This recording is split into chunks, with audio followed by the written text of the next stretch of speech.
Janabheri news కి స్వాగతం. ముందుగా ముఖ్యాంశాలు.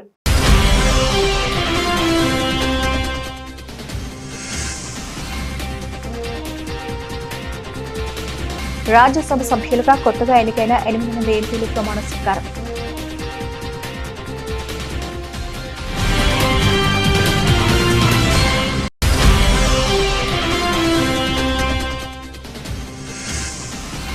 పిల్లల కోసం ఆరోగ్య సంరక్షణ కార్యక్రమాన్ని ప్రారంభించిన కేంద్ర ఆరోగ్య శాఖ మంత్రి జేపీ నడ్డా.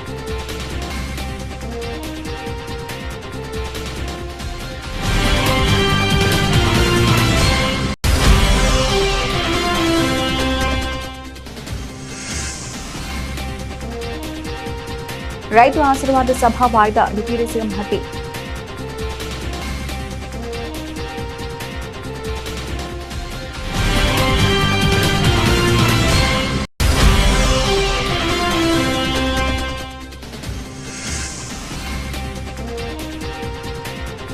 వైద్య పరీక్షల కోసం భార్యతో కలిసి ముంబై వెళ్లిన ఆంధ్రప్రదేశ్ ఉప ముఖ్యమంత్రి జనసేన అధినేత పవన్ కళ్యాణ్.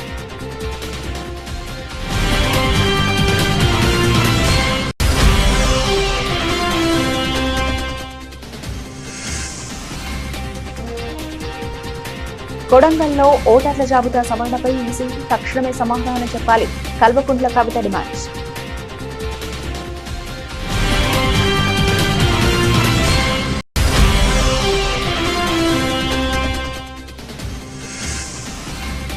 నేడు మహిళా కమిషన్ విచారణకు హాజరు కానున్న గుడివాడ అమర్నాథ్.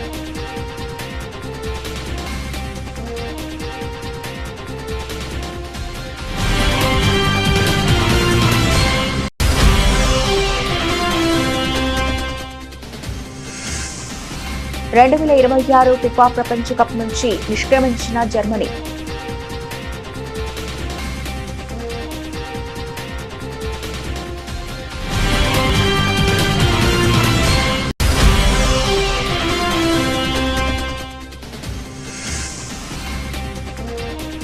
బంగారం, వెండి ధరలు స్థిరంగా ఉన్నాయి. తెలుగు రాష్ట్రాల్లో నేటి ధరలు.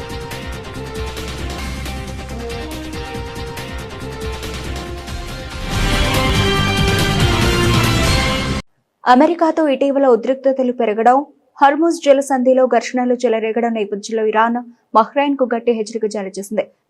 ఇరాన్ అధికారి అలీ అక్బర్ వెలాయితీ మాట్లాడుతూ బహ్రెయిన్ వాసులు తమ హద్దులు తెలుసుకోవాలని, తమ విధిని తామే పణంగా పెట్టి ఇలాంటి ఆటలు ఆడొద్దని, కఠినమైన నిర్ణయాలు తీసుకునేలా ఇరాన్ బలవంతం చేయవద్దని గట్టిగా హెచ్చరిస్తున్నామని అన్నారు.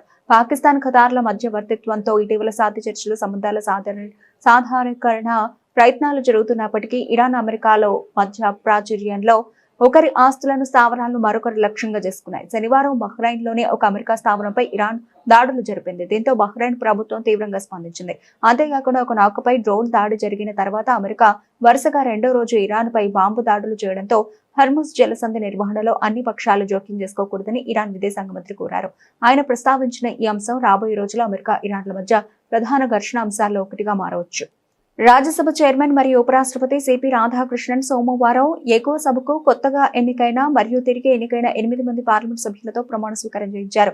ఈ ప్రమాణ స్వీకార కార్యక్రమం న్యూఢిల్లీలోని పార్లమెంట్ భవనంలో జరిగింది. రాధాకృష్ణన్ కొత్త సభ్యులను అభినందిస్తూ సభలోకి సాదరంగా ఆహ్వానించారు. ఈ సభ్యులలో కర్ణాటకకు చెందిన కాంగ్రెస్ అధ్యక్షుడు మల్లికార్జున ఖర్గే మరియు బీజేపీకి చెందిన ఎం నాగరాజు, పంజాబ్ కు చెందిన బీజేపీ నేత తరుణ్ చుగ్, గుజరాత్ కు చెందిన మాన్ సింగ్ మెరామన్ పర్మాన్, అలాగే జితేంద్ర మేఘ్జీ భాయ్ కంజారియా, రాజస్థాన్ కు చెందిన డాక్టర్ అల్కా సింగ్, మణిపూర్ కు చెందిన అధికారి మయూం శారదాదేవి మరియు మహారాష్ట్రకు చెందిన ఎన్సీపీ నేత రాజేంద్ర హీరాలాల్ జైన్ ఉన్నారు. ఈ కార్యక్రమంలో రాజ్యసభ డిప్యూటీ చైర్మన్ హరివంశ్, సభానాయకుడు జేపీ నడ్డా, పార్లమెంటరీ వ్యవహారాల శాఖ మంత్రి కిరణ్ రిజిజు మరియు న్యాయశాఖ మంత్రి అర్జున్ రామ్ మేఘ్వాల్ పాల్గొన్నారు. Congress parliamentary party chairperson Sonia Gandhi, Congress MP Priyanka Gandhi Vadra కూడా ఈ కార్యక్రమానికి హాజరయ్యారు.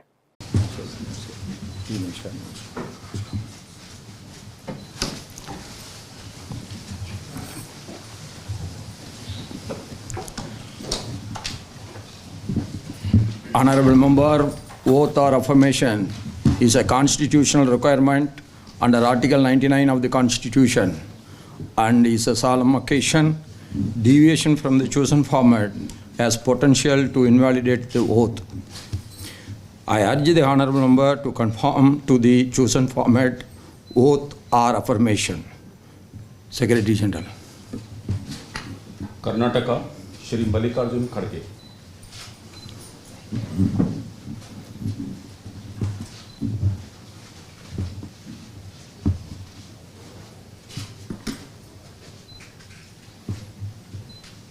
मैं मल्लिकार्जुन खड़गे जो राज्यसभा का सदस्य निर्वाचित हुआ हूँ, सत्य निष्ठा से प्रतिज्ञा करता हूँ कि मैं विधि द्वारा स्थापित भारत के संविधान के प्रति सच्ची श्रद्धा और కేంద్రం సోమవారం సమగ్ర శిశు బాల స్వాస్థ్య కార్యక్రమాన్ని ప్రారంభించింది. ఇది ఒక ఏకీకృత శిశు ఆరోగ్య సంరక్షణ కార్యక్రమం. ఈ కార్యక్రమం తొలిసారిగా ప్రమాద స్థాయిల వారి విధానాన్ని ప్రవేశపెడుతుంది. దీని ద్వారా ప్రమాదంలో ఉన్న వారిగా గుర్తించబడిన నవజాత శిశువులు మరియు పిల్లలకు పటిష్టమైన పర్యవేక్షణను అందిస్తుంది.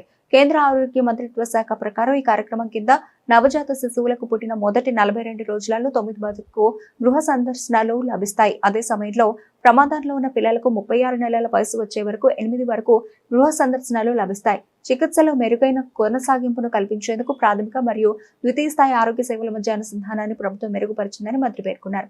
దేశవ్యాప్తంగా ముఖ్యంగా వెనుకబడిన మరియు తగినంత ఆరోగ్య సదుపాయాలు లేని జిల్లాల్లో 23 కొత్త ఎయిమ్స్ మరియు 157కు పైగా వైద్య కళాశాలను ఏర్పాటు చేయడం ద్వారా తృతీయ స్థాయి ఆరోగ్య సేవలను కూడా బలోపేతం చేశాయని శ్రీ నడ్డా తెలిపారు.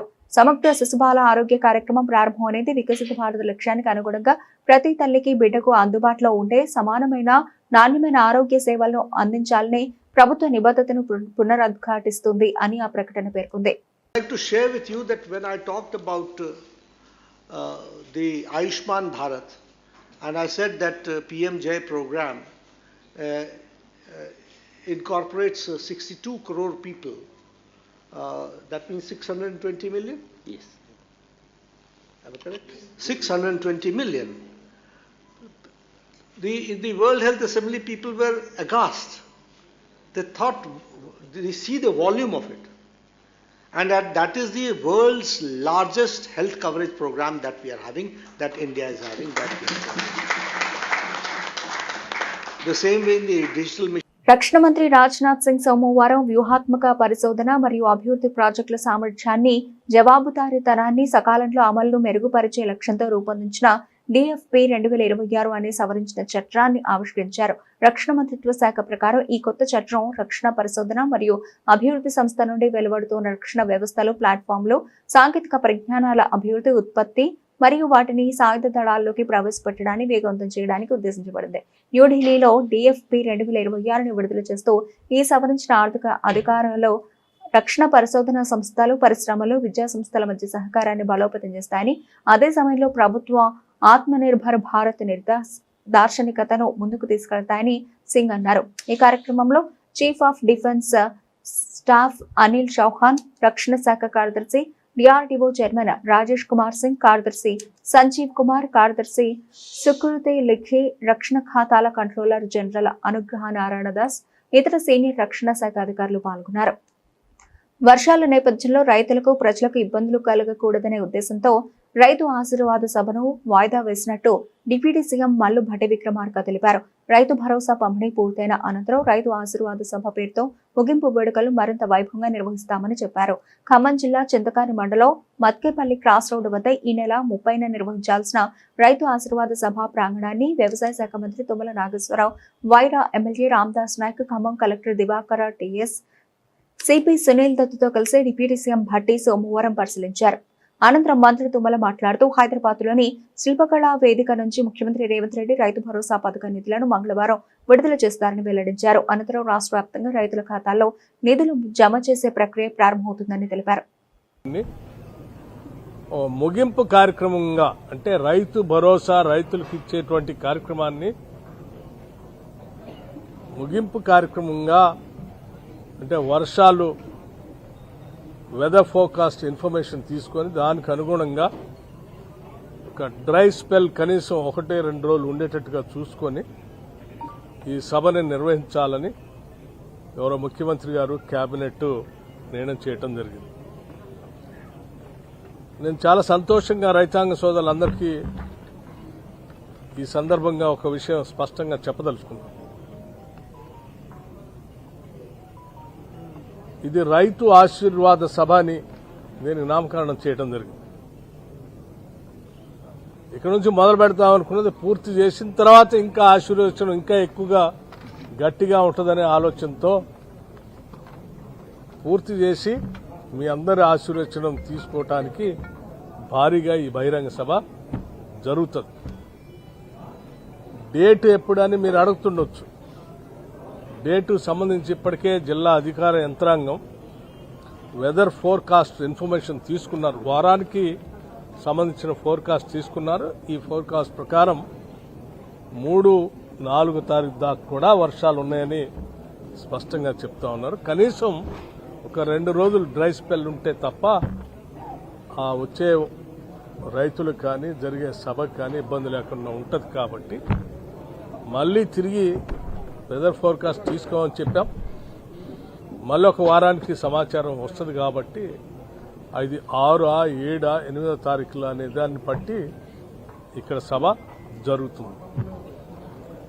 సభ అనేది ప్రారంభంలో రైతు భరోసా వేసేటప్పుడు రైతు భరోసా పూర్తి చేసి ముగింపు సందర్భంగా అనేది ఇది ముగింపుగా మారుతుందని చెప్పడానికి సంతోషిస్తాం. ఇంకా పెద్ద ఎత్తున రైతులందరూ సంతోషంగా పెద్ద ఎత్తున వచ్చి ఆశీర్వదించే ఈ సభ భారీగా విజయవంతం చేయాలని చెప్పి రైతాంగ సోదరులందరికీ కూడా నేను విజ్ఞప్తి చేస్తా ఉన్నాను. ఇప్పటికే ఈ సభను విజయవంతం చేయాలని స్థానికంగా ఉన్నటువంటి వ్యవసాయ శాఖ మంత్రి గారు కానీ, రెవెన్యూ శాఖ మంత్రి గారు కానీ, మా శాసనసభ్యులు వైరా శాసనసభ్యులు రామదాస్ నాయక్ గారు కానీ, సత్తుపల్లి శాసనసభ్యులు డాక్టర్ రాగమయ్య గారు కానీ, అందరూ ఈ జిల్లాలో ఉన్న శాసనసభ్యులంతా భారీగా ఏర్పాట్లన్నీ ఏర్పాటు చేసుకునే ప్రక్రియలో ముందుకు వెళ్తా ఉన్నారు. సరే, ఉమ్మడి ఖమ్మం జిల్లాలో మిగతా శాసనసభ్యులు కూడా ఉమ్మడి ఖమ్మం జిల్లా సభ కాబట్టి వారు కూడా తరలి రావాలని ఉత్సాహం చూపిస్తూ ఉన్నారు. భారీగా జరిగే ఈ సభ కోసం ప్రజలంతా ఎదురు చూస్తున్నారు. తప్పనిసరిగా ప్రజలు ఊహించిన ఆ స్థాయిలోనే సభ ఉంటుంది. నమస్కారం, ధన్యవాదాలు. ఈ ఏర్పాట్లు ఇవి కంటిన్యూ అవుతాయి ఇలాగే. ఓకే, అంతే కదా సార్. ఇప్పటికే ఆల్రెడీ ఇన్ఫార్మ్ చేసి మీరే స్కోరింగ్ పెడతారు, మళ్ళీ మీరే అడుగుతారా? నారాయణ ఆపది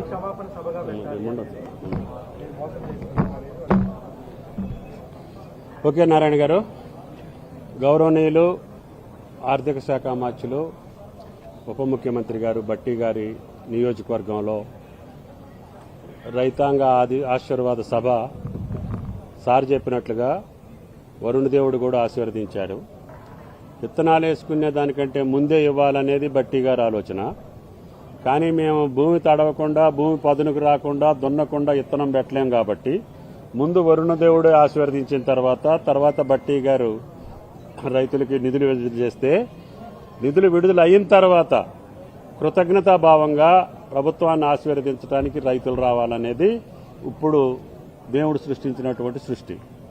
దానికి తగ్గట్టుగా ఆంధ్రప్రదేశ్ ఉప ముఖ్యమంత్రి జనసేన అధినేత పవన్ కళ్యాణ్ సోమవారం ముంబైకి వెళ్లారు. కొంతకాలంగా ఆయనను ఇబ్బంది పెడుతున్న భుజం గాయానికి సంబంధించిన వైద్య పరీక్షల నిమిత్తం ఆయన ముంబైలోని కోకిలాబెన్ ధీరుభాయ్ అంబానీ ఆసుపత్రికి వెళ్లనున్నారు. ఈ పర్యటనలో ఆయన వెంట భార్య అన్నా కొడెతలు కూడా ఉన్నారు. గత కొంతకాలంగా పవన్ కళ్యాణ్ 2 భుజాలకు సంబంధించి రొటేటర్ కఫ్ గాయంతో బాధపడుతున్నారు. ఈ గాయం కారణంగా ఆయన భుజాల కండరాలు చుట్టినట్లు సమాచారం. ఎన్నికల ప్రచార సమయంలోనే ఈ నొప్పితో ఇబ్బంది పడినప్పటికీ ఆయన తన పర్యటనను కొనసాగించారు. ప్రస్తుతం ప్రభుత్వ బాధ్యతలు స్వీకరించిన నేపథ్యంలో పూర్తి స్థాయిలో వైద్య పరీక్షలు చేయించుకోవాలని నిర్ణయించుకున్నారు. ఇందులో భాగంగానే ఆయన ముంబైలోని ప్రముఖ ఆసుపత్రికి వెళ్లినట్లు తెలుస్తోంది. తాను వరుసగా సినిమాలు చేసిన సమయంలో తగిలిన గాయాలు ఇప్పుడు బాధిస్తున్నాయని పవన్ పలు సందర్భాల్లో చెప్పారు. ఇటీవల ఆయనకు సైనస్ శస్త్రచికిత్స కూడా జరిగింది. రొటేటర్ కఫ్ గాయంతో ఆయన అసౌకర్యానికి గురవుతున్నారు. ఎన్నికల ప్రచార సమయంలోనే ఈ నొప్పి ఆయన్ను వేధించింది. తెలంగాణ రాజకీయాల్లో ప్రస్తుతం స్పెషల్ ఇంటెన్సివ్ రివిజన్ ఎస్ఐఆర్ ఓటర్ల జాబితా సవరణ ప్రక్రియ హాట్ టాపిక్ గా మారింది. దీనిపై తెలంగాణ రక్షణ సేన అధ్యక్షురాలు కల్వకుంట్ల కవిత మీడియాతో మాట్లాడుతూ దేశవ్యాప్తంగా ఇప్పటి వరకు 8 సార్లు సర్ ప్రక్రియ జరిగిందని తెలిపారు. బోధన్ నియోజకవర్గంలో ఇప్పటి వరకు 7,000 ఓట్లు తీసేశారని, దీనిపై ఎన్నికల సంఘం తక్షణమే సమాధానం చెప్పాలని డిమాండ్ చేశారు. ముఖ్యమంత్రి రేవంత్ రెడ్డి నియోజకవర్గం కొడంగల్లో కేవలం 800 ఓట్లను మాత్రమే తొలగించారని కవిత విమర్శించారు. కానీ తమ క్షేత్రస్థాయిలో పరిశీలిస్తే అక్కడ ఏకంగా 33,000 డూప్లికేట్ ఓట్లు ఉన్నట్లు తేలిందని అన్నారు. మొన్నటి అసెంబ్లీ ఎన్నికల్లో రేవంత్ రెడ్డి 32,000 ఓట్ల మెజారిటీతో గెలిచారని, ఈ డూప్లికేట్ ఓట్లతోనే ఆయన గెలిచారా అనే అనుమానం తమకు ఉందన్నారు. సినీ నటుడు ప్రకాష్ రాజ్ కు 2 వేరు చోట్ల ఓట్లు ఉన్నాయని, వాటిని తొలగించడానికి 7 ఏళ్ల సుదీర్ఘ సమయం పట్టిందని ఈసీని విమర్శించారు. హైదరాబాద్ లో ఉండే చాలా మంది ఓటర్లకు అటు ఆంధ్రప్రదేశ్ లో కూడా ఓట్లు ఉన్నాయని, ఈ డూప్లికేట్ ఓట్లను తొలగించినట్లు అధికారులు ఫెయిల్ అయ్యారని ఆరోపించారు. దేశవ్యాప్తంగా సర్ ప్రక్రియ జరుగుతున్నందున రాష్ట్రాల మధ్య ఉన్న ఓటర్ డాటాను లోతుగా పరిశీలన చేయాలని కవిత సూచించారు. ఒక పౌరుడికి దేశంలో ఎక్కడైనా ఒకే ఒక్క చోట మాత్రమే ఓటు ఉండేలా చూడాలని అన్నారు. డూప్లికేట్ ఓట్ల స్కామ్ పై కేంద్ర ఎన్నికల సంఘానికి ఫిర్యాదు చేస్తామని తెలిపారు. కొడంగల్లో ఈ 1.5 yearలో డిలీట్ అయిన ఓట్లు అంటే లెక్కకు రాని ఓట్లు ఎట్లయితే మా బోధనలో 7,000 పోయినాయో, కొడంగల్లో కేవలం 808 మాత్రమే డిలీట్ చేశారు. Only 808 votes were deleted in Kodangal, whereas in my constituency Bodhan 7,000 votes were deleted without any reason. సరే, షిఫ్టెడ్ ఓట్స్, డిలీటెడ్ ఓట్స్ వాళ్ళు ఇచ్చినవి మేము వెరిఫై చేసినాయి, కొంతవరకు మ్యాచ్ అయినా సస్పెక్టెడ్ డిలీటెడ్ వాటి మీద ఏమీ లేనటువంటి డిలీషన్స్ మాత్రం ఓన్లీ 800 అయినాయి. ఇది చూడంగానే మాకు అరే ఇక్కడ 7,000 ఎట్లయితాయి, అక్కడ 800 ఎట్లయినాయి అని చెప్పి క్యూరియాసిటీతోని మేము ఇంకొంచెం ముందుకు పోయి దాన్ని డిగ్ చేయడం జరిగింది. ఆ డిగ్ చేసినప్పుడు మాకు వచ్చిన విషయం ఏంటంటే, ఇది కూడా మళ్ళీ ఎన్నికల సంఘానికి మేము విత్ ప్రూఫ్ కంప్లీట్గా ఇవ్వడం జరుగుతుంది. మాకు వచ్చిన రిపోర్ట్ ఏంటంటే విత్ ఇన్ కొడంగల్లో మేము ఫొటోస్తో వెరిఫై చేసినవి 1000 ఉన్నాయి. మీకు ఆ 1000 కూడా సబ్మిట్ చేస్తాం. కలర్ ఫొటోస్తోని మేము వెరిఫై చేసినాము. With in Kodangal 22,433 duplicate oats ఉన్నాయి. అంటే డబుల్ ఓట్స్ 22,433. ఎగ్జాంపుల్ మీకు చూపిస్తున్నాను నేను. కలర్ ప్రింట్అవుట్ మేము with photos door to door మాన్యువల్గా ఎన్నికల కమిషన్ డేటాలోంచి తీసింది. ఈ 2 ఫోటోలు మీకు సిమిలర్గా కనబడుతున్నాయి. ఈ 2 ఫొటోస్ సిమిలర్గా ఉన్నాయా? Extremely similar, completely similar photos. మీకు 1000 ఉన్నాయి, ఎంతమందికి కావాలంటే అవి ఇస్తాం. మొత్తం సిమిలర్ ఫొటోస్. సో మాకు ఇంకొంచెం క్యూరియాసిటీ వచ్చింది. ఎందుకంటే అంతకుముందు 2018లో కొడంగల్లో ఉన్న ఓట్లు, 2023లో కొడంగల్లో ఉన్న ఓట్లు దాదాపు 30,000 ఒకటేసారి పెరిగినాయి. అరే ఇన్నిగానం ఓట్లు ఎట్లా పెరుగుతాయని చెప్పి కొడంగల్ పక్కన కర్ణాటకలో సేడం అని ఒక కాన్స్టిట్యున్సీ ఉంటుంది, జస్ట్ పక్కనే. ఆ సేడం కాన్స్టిట్యున్సీ నుంచి కంపేర్ చేసి ఓటర్ లిస్ట్ చూసినాం. అంటే వాళ్ళే కర్ణాటక వాళ్ళే మాకు ఫోటోలు రాలేదు, కొడంగల్ వాళ్ళేమో మన వెబ్సైట్లో ఫొటోస్ ఉన్నాయి. ఆ సేడమును కొడంగల్ కంపేర్ చేస్తే name to name, age to age, gender to gender same ఉన్నవి 11,000 ఓట్లు ఉన్నాయి, సేడం అండ్ కొడంగల్. సో ఇప్పుడు ఓవరాల్గా కొడంగల్లో ఉన్న డూప్లికేట్ ఓట్లు ఏంటంటే Kodangal to Kodangal 22,000, Sedam to Kodangal 11,000, total కలిపితే 33,433, 33,433 డూప్లికేట్ ఓట్లు కొడంగల్ నియోజకవర్గంలో ఉన్నాయి. మన ముఖ్యమంత్రి గారు మొన్న గెలిచిన మార్జిన్ ఎంత? 32,532. అంటే ఒక ఎన్నికల రిజల్ట్ను ప్రభావితం చేసేంత డూప్లికేట్ ఓట్లు ఉన్న కాన్స్టిట్యున్సీ ముఖ్యమంత్రి కాన్స్టిట్యున్సీలో పోయిన సంవత్సరంన్నరలో ఓన్లీ 808 ఓట్లు ఎట్లా డిలీట్ అవుతాయి?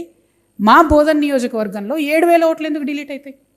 అంటే ఎలక్షన్ కమిషన్ అన్ఫేర్గా ముఖ్యమంత్రి గారికి ఏమన్నా ఫేవర్ చేస్తున్నారా అనేటటువంటి ఒక అనుమానం ప్రజల మధ్యలో వచ్చేటట్టుగా ఉంది. కాబట్టి దయచేసి ఎలక్షన్ కమిషన్ మాకు రిజల్ట్ ఇవ్వాలి. ఏపీ హోంమంత్రి అనితను ఉద్దేశించి మేకప్ మంత్రి అంటూ వైసీపీ నేత మాజీ మంత్రి గుడివాడ అమర్నాథ్ చేసిన వ్యాఖ్యలు దుమారం రేపిన సంగతి తెలిసిందే.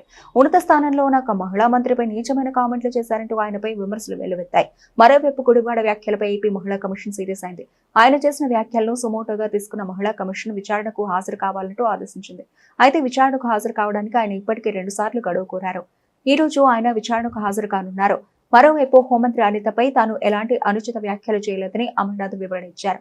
తాను ఎక్కడా మహిళలను తక్కువ చేసి మాట్లాడలేదని, ప్రజాస్వామ్యంలో రాజకీయ విమర్శలు, ప్రతి విమర్శలు సాధారణమని చెప్పుకొచ్చారు. తాను చేసిన వ్యాఖ్యలు కావాలని వక్రీకరించి టీడీపీ రాజకీయం చేస్తోందని విమర్శించారు. రాజ్యాంగబద్ధమైన వ్యవస్థలపై గౌరవంతోనే తాను మహిళా కమిషన్ ముందుకు వస్తున్నట్లు చెప్పారు. గతంలో హోంమంత్రి అనిత వైసీపీ నేతలపై, ముఖ్యంగా ఆ పార్టీ అధినేత జగన్ పై చేసిన పాత వ్యాఖ్యల తాలూకు వీడియో ఫుటేజ్లను కమిషన్ ముందు పెట్టే అవకాశం ఉన్నట్టు తెలుస్తోంది. మొన్న నేను చేసినటువంటి కొన్ని పొలిటికల్ కామెంట్స్కి మహిళా కమిషన్ సుమోటుగా తీసుకొని నాకు నోటీసులు మన 18వ తారీఖు పంపించడం జరిగింది. 1-2 ప్రత్యుత్తరాలు జరగడం అయ్యింది. నేను ఈరోజు హాజరవుతాను అని చెప్పి వారికి తెలియజేయడం జరిగింది. ఈరోజు మధ్యాహ్నం 3 గంటలకి మహిళా కమిషన్ ముందు హాజరయ్యి, ఎందుకంటే నేను గతంలో మంత్రిగా పనిచేసినటువంటి వ్యక్తిగా, దాదాపు 5 దశాబ్దాల నుంచి రాజకీయాల్లో ఉన్నటువంటి కుటుంబం నుంచి వచ్చినటువంటి వ్యక్తిగా సమాజం పట్ల, చట్టాల పట్ల, వ్యవస్థల పట్ల గౌరవం ఉండాల్సినటువంటి బాధ్యత ప్రతి ఒక్క పౌరుడి మీద ఉంది. అందులో భాగంగానే ఈరోజు కమిషన్ ముందు హాజరవ్వాలని చెప్పి నిర్ణయం తీసుకున్నాను. చాలామంది కూడా మనం లీగల్గా రెస్పాండ్ అయితే సరిపోద్ది, మనం వెళ్ళాల్సినటువంటి పని లేదనేటువంటి మాటను కూడా చాలామంది సహచరులు కొంతమంది చెప్పారు. అయినప్పటికీ మనం ఏ తప్పు చేయలేదు, మనం మాట్లాడిన దాంట్లో తప్పు లేదు. మనం చేసినటువంటిది పొలిటికల్ కామెంటు. వారు మనల్ని పొలిటికల్గా అడ్రస్ చేశారు, పొలిటికల్గా నోటుకు వచ్చింది మాట్లాడారు. అనేక సందర్భాలని అనేక సంవత్సరాల నుంచి మాట్లాడుతున్నారు. అయినా ఓపిక పట్టి ఉన్నాం. మనం ఎందుకు మాట్లాడాలి, మనం ఎందుకు ఆ రకంగా మనం ఇచ్చేయాలనేటువంటి అభిప్రాయం నాకు ఉన్నప్పటికీ, మనిషి అనేటువంటి వాడు ప్రతి ఒక్కరికి ఒక సహనం అనేటువంటిది ఒక లెవెల్ ఉంటుంది. ఆ లెవెల్ దాటిపోయేటువంటి స్థాయికి తీసుకొని వచ్చేటువంటి మాటలు మాట్లాడి చివరికి ప్రత్యర్థిగా మన తాలూకా స్టేట్మెంట్స్ ఇవ్వడం జరిగింది. సో ఇచ్చిన దాంట్లో నేను గతంలో కూడా జస్టిఫికేషన్ ఇచ్చాను. నేను మాట్లాడిన దాంట్లో తప్పలేదు. నేను ఒక వ్యక్తి మీద మాట్లాడినటువంటి వ్యాఖ్యలే తప్ప యావత్ మహిళా లోకంపై చేసినటువంటి వ్యాఖ్యలుగా చిత్రీకరించేటువంటి ప్రయత్నం తెలుగుదేశం పార్టీ అంతా కూడా చేసింది. అందులో ఏ రకంగా వారు జోకర్స్ అయ్యారో, ఏ రకంగా విఫలమైందో అనేటువంటి చూసాం. సో డెఫినెట్గా ఆ విషయాన్నే రేపు ఈరోజు మహిళా కమిషన్ కూడా చెప్తాను. ఆ విషయాలు చెప్పిన తర్వాత కూడా ప్రజలకి నా తాలూకా వాదన కూడా వినిపించేటువంటి కార్యక్రమం చేస్తాను. డెఫినెట్గా నేనైతే తప్పు చేయలేదు, తప్పు మాట్లాడలేదు, తప్పుగా ఎవరిని ఉద్దేశించి, యావత్ మహిళా లోకం ఉద్దేశించి మాట్లాడినటువంటి మాటలు కావనేటువంటిది కూడా తెలియజేస్తాను. ఒకటి అంటే, నేను ఈ మహిళా కమిషన్ అనేటువంటిది ఒక ఇండిపెండెంట్ బాడీ. సరే, ఏదన్నా వారు సుమోటోగా టేకప్ చేసేటువంటి అవకాశం ఉంది. మీరు అన్నట్టు అనేక ఇష్యూస్ గడిచినటువంటి 2 సంవత్సరాల నుంచి ఈ రాష్ట్రంలో మహిళల పట్ల జరుగుతున్నటువంటి అఘాయిత్యాలు అన్నీ కూడా చూస్తూ ఉన్నాం.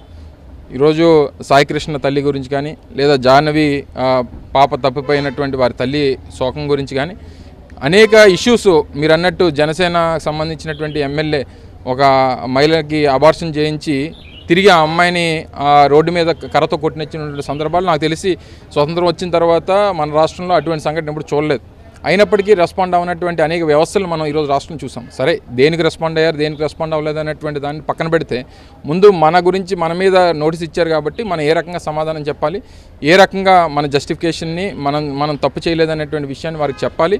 మనం వెళ్ళకపోతే మనం ఏదో భయపడ్డాం అనేటువంటి అభిప్రాయాన్ని ప్రజల్లోకి తీసుకెళ్లేటువంటి ప్రయత్నం కూడా ఉంటుంది. కాబట్టి సో ఎట్టి పరిస్థితుల్లో తెలంగాణ పారిశ్రామిక చరిత్రలో 2025 జూన్ 30వ తేదీ ఒక చీకటి రోజు అని మాజీ మంత్రి బీఆర్ఎస్ నేత హరీష్ రావు ఆవేదన వ్యక్తం చేశారు.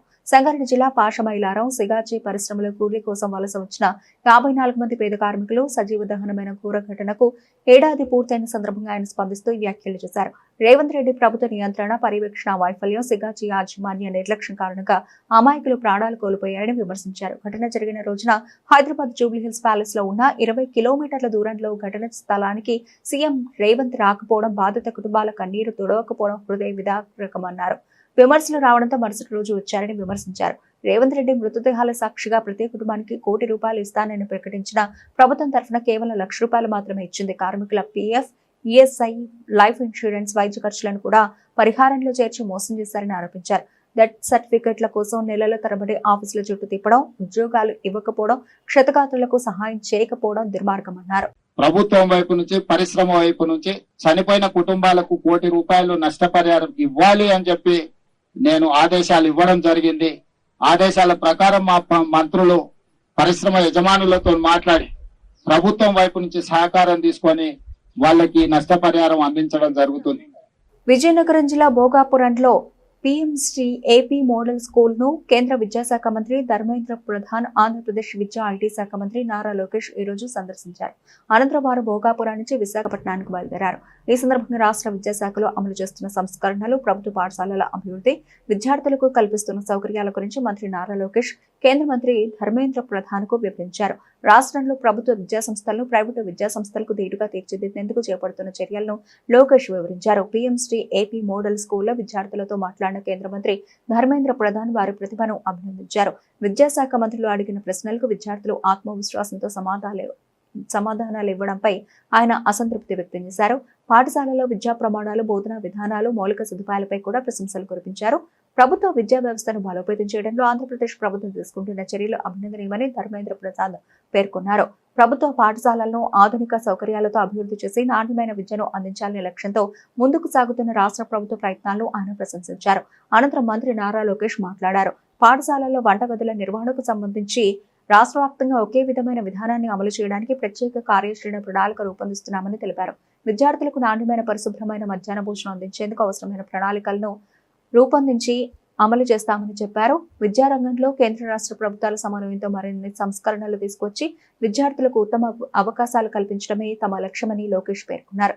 రౌండ్ ఆఫ్ 32లో పరాగ్వే చేతిలో అనూహ్య ఓటమితో జర్మనీ 2026 ఫిఫా ప్రపంచ కప్ నుండి నిష్క్రమించింది. సోమవారం జరిగిన మ్యాచ్లో మాటియాస్ గలార్జా అందించిన క్రాస్ ను జూలియో ఆన్సెసో 42వ నిమిషంలో హెడర్ తో గోల్ చేయడంతో బలమైన జర్మనీ జట్టు అర్ధభాగం ముగిసేసరికి 1-0 తేడాతో వెనకబడింది. ఆందోళనగా ఉన్న పరాగ్వే జట్టుపై సునాయాస విజయం సాధిస్తామని భావించిన జర్మనీకి వారి మద్దతుదారులకు ఈ ఫలితం షాక్ ఇచ్చింది. వెనకబడినప్పటికీ రెండవ అర్ధభాగం ప్రారంభమైన కేవలం 8 నిమిషాలకే ఫ్లోరియన్ విడ్జ్ పక్క నుండి అందించిన బంతిని హెడర్ తో గోల్ గా మలిచి జర్మనీ జట్టు స్కోరును సమం చేసింది. తుది స్కోరు 1-1తో సమం కావడంతో అదనపు సమయం తర్వాత పెనాల్టీల ద్వారా విజేతను నిర్ణయించాల్సి వచ్చింది.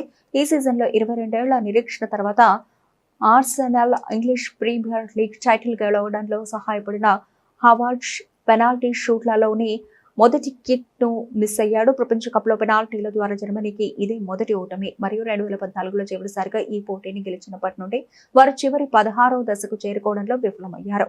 భారత మార్కెట్లో మంగళవారం బంగారం, వెండి ధరలు స్థిరంగా కొనసాగాయి. ఇరాన్, అమెరికా, ఇజ్రాయెల్ దేశాల మధ్య నెలకొన్న ఉద్రిక్తతలు వంటి అంతర్జాతీయ భౌగోళిక, రాజకీయ పరిణామాలు పసిడి ధరలపై ప్రభావం చూపుతున్నాయి. ఈ నేపథ్యంలో దేశీయ మార్కెట్ల ధరలు పెద్దగా మార్పులు లేకుండా నిలకడగా ఉన్నాయి. తాజా మార్కెట్ గణాంకాల ప్రకారం దేశీయంగా 10 గ్రాముల 24 క్యారెట్ల బంగారం ధర 1,41,920 రూపాయలుగా ఉండగా 10 గ్రాముల 22 క్యారెట్ల బంగారం ధర 1,30,090 రూపాయల వద్ద నమోదైంది. ఇక వెండి ధర కిలోకు 2,39,900 రూపాయలుగా ఉంది. తెలుగు రాష్ట్రాలైన ఆంధ్రప్రదేశ్, తెలంగాణలోని ప్రధాన నగరాలైన హైదరాబాద్, విజయవాడ, విశాఖపట్నంలో 10 గ్రాముల 24 క్యారెట్ల బంగారం ధర 1,41,920 రూపాయలుగా, 22 క్యారెట్ల బంగారం ధర 1,30,090 రూపాయలుగా కొనసాగుతోంది. అయితే ఇక్కడ వెండి ధర మాత్రం ఇతర నగరాలతో పోలిస్తే అధికంగా ఉంది. వెండి కిలో ధర 2,44,900 రూపాయలుగా నమోదైంది. దేశ రాజధాని ఢిల్లీలో 10 గ్రాముల 24 క్యారెట్ల బంగారం ధర 1,42,070 రూపాయలుగా ఉండగా ముంబై, కోల్కతాలలో 1,41,920 రూపాయల వద్ద కొనసాగుతోంది. చెన్నైలో అత్యధికంగా 1,45,080 రూపాయలుగా నమోదైంది. స్థానిక పన్నులు, తయారీ ఛార్జీల ఆధారంగా ధరల్లో స్వల్ప మార్పులు ఉండే అవకాశం ఉందని కొనుగోలుదారులు లావాదేవీలకు ముందు అధీకృత డీలర్ల వద్ద తాజా ధరలను సరిచూసుకోవాలని నిపుణులు సూచిస్తున్నారు. బులెటిన్ ముగించే ముందు హెడ్లైన్స్ మరోసారి.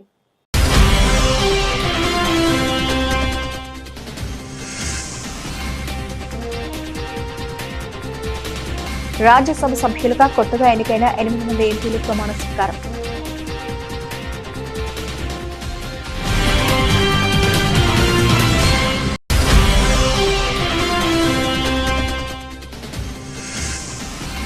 పిల్లల కోసం ఆరోగ్య సంరక్షణ కార్యక్రమాన్ని ప్రారంభించిన కేంద్ర ఆరోగ్య శాఖ మంత్రి జేపీ నడ్డా.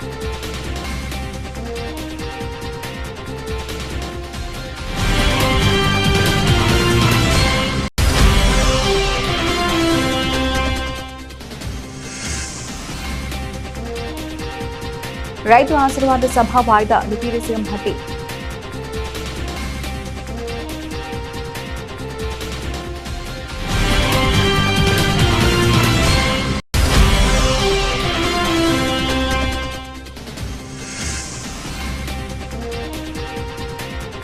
వైద్య పరీక్షల కోసం భార్యతో కలిసి ముంబై వెళ్లిన ఆంధ్రప్రదేశ్ ఉప ముఖ్యమంత్రి, జనసేన అధినేత పవన్ కళ్యాణ్.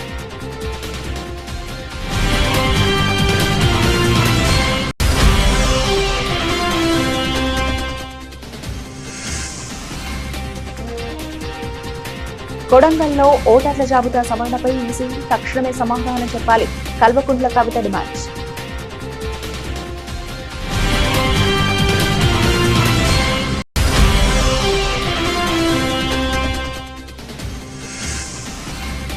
నేడు మహిళా కమిషన్ విచారణకు హాజరు కానున్న గుడివాడ అమర్నాథ్.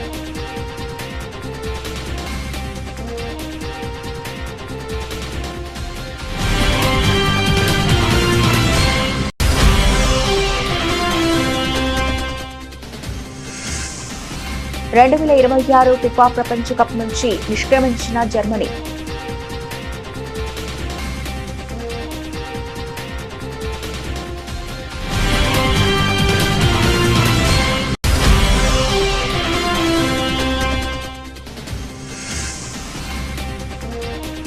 బంగారం వెండి ధరలు స్థిరంగా ఉన్నాయి. తెలుగు రాష్ట్రాల్లో నేటి ధరలు.